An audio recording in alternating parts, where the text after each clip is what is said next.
Manchester City.com saytida Abduqodir Husanovga bag'ishlangan katta hajmli maqola e'lon qilindi.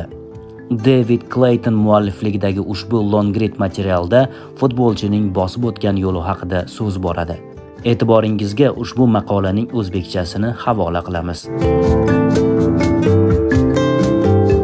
Biz Manchester City muxlislari sevib qolgan yosh futbolchining yo'lini ko'rib chiqamiz va uni eng yaxshi tanigan odamlarning xotiralari hamda avval hech qachon e'lon qilinmagan oilaviy suratlarni taqdim etamiz. 5 kun. Aynan shu muddat Abduqodir Husanov Manchester City futbolchisi bo'lgan paytda u Chelsea ga qarshi o'yinda debyut qilish imkoniyatiga ega bo'ldi. U atigi 20 yoshda edi. Ammo uning asosiy tarkibga tez kirishi himoyadagi inqiroz bilan bog'liq edi. Shu sababli Pep Guardiola boshqa imkoniyatga ega bo'lmay atigi 31 ta yuqori liga o'yinida maydonga tushgan va ingliz tilini yaxshi bilmaydigan yosh futbolchini o'yinga tashladi. Debyutidan 3 daqiqa o'tar o'tmas Ederson tomon bosh bilan muvaffaqiyatsiz zarba berdi va uni Nicholas Jackson egallab Noni Madueke'ga uzatma berish va Chelsea'ni 1-0 hisobida oldinga olib chiqish imkonini berdi. 1 daqiqa ham o'tmay Angliya Premier Ligasida o'ynagan ilk o'zbek futbolchisi jarima maydonida yiqilib, qoida buzdi va sariq kartochka oldi. Futbolni chin dildan sevuvchi birorta ham muxlis yo'q ediki, o'sha og'ir daqiqalarda Husanovga achinib qaramagan bo'lsa. Dunyo bo'ylab millionlab odamlar yosh futbolchini kuzatib turishardi. Kameralar uning yuziga qaratilib turgandi. Agar o'sha paytda yer yorilib, uni yutib yuboradigan bo'lsa ham hech kim ayblay olmasdi. Vaziyat yomonlashishi mumkin edi, ammo bunday bo'lmadi. Jamoadoshlari, City muxlislari va murabbiylar ko'magi bilan u o'zini tutib oldi. Birinchi bo'limni yakunladi. Uning ishonchi ortib bordi va 54-daqiqada uning o'rniga John Stones maydonga tushganda muxlislar qo'llab-quvvatlab olqishladilar. Agar City muxlislari toshkentlik yosh himoyachi haqida bir narsa bilishi kerak bo'lsa, bu uning haqiqiy jasorat sohibi ekanligi edi. Bir haftadan so'ng u Arsenalga qarshi o'yinda zaxirada qoldi va maydonga tushmadi. Yana bir haftadan keyin esa Leyton Orientga qarshi ikkinchi bo'limda zaxiradan maydonga tushdi. U o'yinga kirganidan 11 daqiqa o'tib, City uchun ilk golini urdi va muxlislar qarshisida g'alabani nishonladi. Ular esa futbolchini qo'llab-quvvatlab, qattiq olqishladilar. Oradan 5 hafta o'tib, Husanov Cityda oyning eng yaxshi o'yinchisi deb tan olindi. U Muhammad Saloh, Alexander Isak, Son Heung-min va Chris Wood kabi yulduzlarga qarshi muvaffaqiyatli o'yin ko'rsatdi. Bu City'dagi karyerasi uchun ajoyib boshlanish bo'ldi va u allaqachon City muxlislarining sevimli futbolchisiga aylangan. Ularning qalbidan joy olgan bu o'zbek jangchisi muxlislar uchun haqiqiy qahramon bo'lib qolmoqda. Albatta, hali hamma narsa oldinda. U o'z o'yinini to'liq shakllantirishi va jamoa undan nimalar kutayotganini tushunib olishi uchun vaqt kerak bo'ladi. Ammo City o'zbek futbolchisi Abduqodir Husanovda ishlov berilmagan olmosni topgan bo'lishi mumkinligi haqidagi fikrlar tobora kuchayib bormoqda. Bu uning e'tiqodga olib kelgan yo'li edi. Yosh ammo kam tanilgan iqtidor. Haqiqatni tan olish kerak. 2025-yil yanvarda City'ga kelgunga qadar Abduqodir Husanov haqida juda ozchilik bilar edi. Xorijdan kelayotgan futbolchilar haqida ma'lumot izlashda YouTube katta rol o'ynaydi va muxlislar futbolchilar haqidagi har qanday videolarni qidirishadi. Husanovning videolarini topgan har qanday kishi uning qattiqqo'l himoyachi, tezkor va himoyaga bor kuchini bag'ishlaydigan futbolchi ekanligini ko'ra olardi. Qisqasi, u himoya qilishni chin dildan yaxshi ko'radigan futbolchi edi. Ammo u katta futbolda juda kam tajribaga ega bo'lgani va undan tashqari dunyoning futbol nuqtai nazaridan kam tanilgan mamlakatida tug'ilgani sababli uning Manchester City bilan bog'liq bo'lishi hech kimning xayoliga ham kelmagan bo'lishi mumkin edi. Agar klub uni kelajak uchun emas, balki hozirning o'zida o'ynash uchun sotib olgan bo'lsa albatta. Yosh o'zbekistonlik futbolchi haqiqatan ham Premyer Liga chempioni safida asosiy futbolchiga aylana olarmidi? Biz Abduqodirning muvaffaqiyatlarini tushunish uchun hammasi boshlangan joyga, O'zbekiston poytaxti Toshkentga qaytishimiz kerak. U yerda 2004-yilning Kabisa yilida 29-fevral kuni kelajakdagi 45-raqamli futbolchimiz dunyoga keldi. Futbol uning qonida. Abduqodir Husanov O'zbekiston milliy jamoasi sobiq futbolchisi Hikmatjon Hoshimovning o'g'li. Ba'zilar nega Abduqodir otasining familiyasi bilan yurmaydi deb hayron bo'lishi mumkin. Buning javobi o'zbek an'anasida.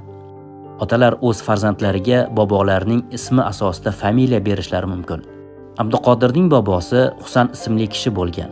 Shuning uchun otasi unga Husanov familiyasini bergan.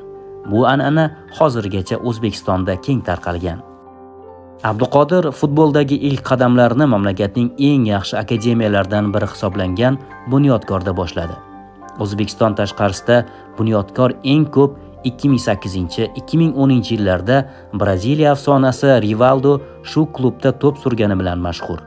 U o'sha davrda 72 o'yinda 42 ta gol urgan. Husanov Bunyodkorga 7 yoshda kelgan deydi Abduqodirning birinchi murabbiyi Sergey Chigadayev. Unda o'sha paytdayoq ajoyib tezlik bor edi. Hatto o'zidan 1-2 yosh katta o'yinchilarni ortda qoldirishi mumkin edi. Tezlik futbolda juda muhim, chunki u tabiiy bo'ladi. U yoki bor yoki yo'q. Uni mashg'ulotlarda yaxshilash qiyin. Qodir bir necha yil davomida o'zidan kattalar bilan o'ynadi. U 2002-2003 yillarda tug'ilgan bolalar jamoasida harakat qildi, garchi o'zi 2004-yil 29-fevralda tug'ilgan bo'lsa ham.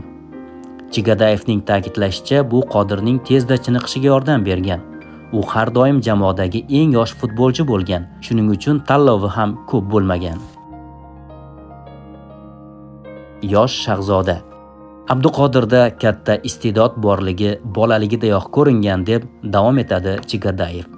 Biroq iste'dodni to'g'ri rivojlantirish kerak. Faqat iste'dod bilan futbolda muvaffaqiyatga erishib bo'lmaydi. Husanovda iste'dod, mehnatsevarlik, intizom va to'g'ri tarbiya bor edi. Unga maydonda nima desam, o'z vaqtida bajarardi. Abduqodir hech qachon murabbiy bilan tortishmasdi. Juda kamtar va itoatkor edi. Shu bilan birga u maydonga chiqib shunday o'ynardiki, oyoqlaridan uchqunlar sochilgandek tuyulardi. Kattalarga ham berilib o'ynar, hech kimga aslo bo'sh kelmasdi. Abduqodir har doim muomalada tarbiyali va kamtar bo'lib qolgan. U Lansda o'ynaganda ham, hozir Manchester Cityda to'p surganda ham hech qanday o'zgarish kuzatilmadi. Tez o'sib kelayotgan yulduz. 17 yoshida Husanov Belarusga Energetik BGU klubiga yo'l oldi. U yerda 1 yil davomida faqat mashg'ulotlarda va o'rtoqlik o'yinlarida ishtirok etdi. 18 yoshga to'lishini kutdi. 2022-yil mart oyida esa rasman Energetik BGU tarkibida debyut qildi. Abduqodir tezda jamoaning asosiy futbolchisiga aylandi. Debyut mavsumida 30 o'yinda 27 tasida ishtirok etdi va deyarli barchasida asosiy tarkibda maydonga tushdi. Shuningdek, u 3 ta gol urdi va 4 ta golli uzatma berdi. Markaziy himoyachi uchun juda yaxshi natija. U shuningdek penalti ijro etdi va jarima zarbalaridan ham gol urdi. 2022-yil yozda Husanov O'zbekistonning 20 yoshgacha bo'lgan yoshlar terma jamoasiga chaqirildi. Ungacha faqat 17 yoshlilar terma jamoasida o'ynagan edi. 2023-yil mart oyida esa Toshkentda bo'lib o'tgan U20 Osiyo Kubogida O'zbekiston yoshlar jamoasining yetakchilaridan biriga aylandi. U barcha o'yinlarda maydonga tushdi va jamoasiga musobaqada g'olib chiqishda yordam berdi.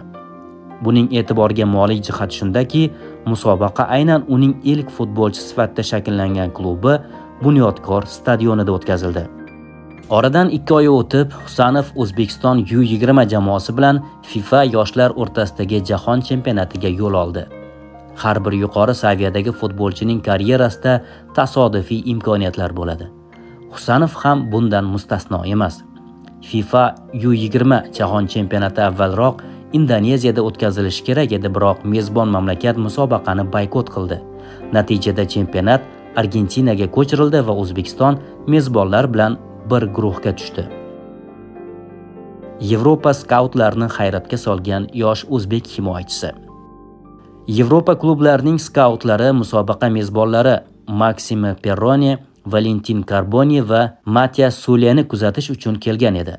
Biroq aynan o'zbekistonlik yosh himoyachi Abduqodir Husanov ularning diqqatini jalb qildi. Ushbu skautlar qatorida Lens va Manchester United vakillari ham bor edi. Aslida Angliya Premier Ligasining bir skauti Husanovning agenti G'ayrat Hasibulunga uning jamoalari uchun ideal futbolchi ekanini ta'kidladi, biroq kelishuv amalga oshmadi. Fransiyadagi yangi hayot. U20 jahon chempionati tugaganidan bir necha hafta o'tib, Abduqodir Husanov Lens klubiga o'tdi. Uning taqdimotida jamoa rahbariyati uni Osiyodan kelgan noyob iqtidor deb ta'rifladi. Transfer summasi 100 ming yevro bo'lib, bu mablag' Liga 1 jamoasi uchun arzon va o'rinli sarmoya bo'ldi. Biz Husanovni oldindan diqqat bilan kuzatganmiz, deydi Lens bosh murabbiyi Frank S. U maydonda o'zini 19 yoshli emas, balki 25 yoshli tajribali futbolchidek tutadi. U juda sovuqqon va muvozanatli o'ynaydi. Mashg'ulotlarda uning texnikasi va jismoniy tayyorgarligi bizni hayratga soldi. 2023-yil yozida Abduqodir O'zbekiston milliy terma jamoasiga ilk marotaba chaqirildi. U debyutini Ummonga qarshi o'yinda o'tkazdi va shu zahoti asosiy tarkibda o'z o'rniga ega bo'ldi. Hozirga qadar u mamlakat sharafini himoya qilgan 18 ta o'yinda maydonga tushgan. Lensdagi birinchi mavsumda Qodir 15 ta o'yinda ishtirok etdi. U doimiy tarkib o'yinchisi bo'lmasa-da, har safar maydonga tushganida o'zini ishonchli va barqaror futbolchi sifatida namoyon qildi. Fransiya futbol jurnalistlari uni bir necha marta L'Equipe nashrining haftaning eng yaxshi futbolchilari ro'yxatiga kiritishdi. Manchesterga yo'l. 2024-yil yozida Husanov Lensning asosiy tarkib o'yinchisiga aylandi. Avstraliyalik himoyachi Kevin Danso Romaga o'tishga tayyorlanayotgandi, biroq tibbiy ko'rik muammolari tufayli bu transfer bekor qilindi.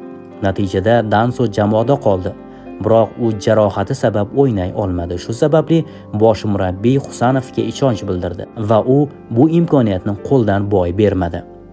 2024-yil oktyabrda Husanov Liga 1ning eng yaxshi yosh o'yinchisi deb topildi.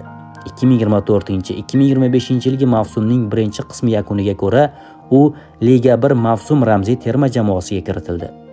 16 ta o'yinda maydonga tushib, bitta golli uzatma amalga oshirdi. Bu vaqtga kelib Manchester City Husanovni jiddiy ravishda kuzata boshladi. Angliya klubi bir necha raqobatchilarni ortda qoldirib, 2025-yilning qishki transfer oynasida uni o'z safiga qo'shib oldi. Husanovning yo'li boshqa Premier Liga futbolchilaridan farq qiladi. U Angliya chempionatida to'p surgan ilk o'zbekistonlik futbolchi bo'lib, millionlab o'zbekistonlik muxlislar uning har bir harakatini hayajon bilan kuzatmoqda. Agar yurtidan Husanov kabi iqtidorlar yetishib chiqsa, u birinchi va yagona bo'lib qolmaydi. Maydonda jangchi, undan tashqarida esa kamtar va sokin inson. Manchester City muxlislari uning ulkan karyerasining boshlanishiga guvoh bo'lishlari mumkin. Muallif David Clayton.